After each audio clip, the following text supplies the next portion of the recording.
Soy Ana Marcela Enríquez, estudiante de la carrera de Ciencias de la Comunicación. Como parte de la clase de Literatura y Crítica Literaria 1, voy a exponer acerca de el barroco en la literatura. Primero tenemos que definir qué es el barroco. El barroco se puede definir como el arte de parecer. En un principio, el término barroco tenía un matiz peyorativo. En este sentido, la palabra proviene etimológicamente del portugués barroco, que significa perla irregular.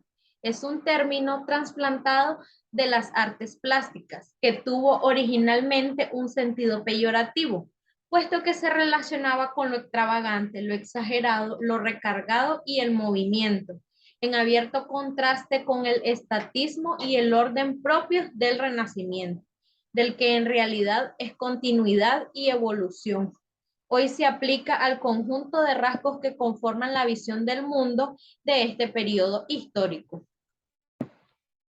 El barroco es un periodo cultural que abarcó desde la segunda mitad del siglo XVI hasta la primera mitad del siglo XVII. Se difundió por toda Europa y América Latina, así como por otras regiones colonizadas por los europeos. El barroco literario es un estilo literario de la poesía, prosa, narrativa y teatro que surgió en Italia y se caracteriza por el uso notable del triunfo de la ornamentación, los juegos de las palabras, la búsqueda de la emoción y el placer estético. El barroco literario también contrastó con el Renacimiento por expresar una sensibilidad pesimista, desengañada, crítica y muy compleja. Esto se debe a que la literatura y el arte barroco representan una época inquietante desde el punto de vista psicológico, cultural y social, además de político y económico. La literatura barroca se caracterizó por el interés en el detalle, los efectos, la exuberancia formal de aquella época. Por lo mismo, fue característico el uso excesivo de las figuras literarias, como lo son la antítesis, el hiperbatón, la elipsis, la metáfora y la peráfrasis. En cuanto a los géneros, la literatura del barroco dio continuidad a aquellos heredados por el Renacimiento. Sin embargo, hubo un desarrollo novedoso de la dramaturgia, particularmente en las formas de la comedia y la tragicomedia, que éstas desafiaban la estructura clásica de las tres unidades.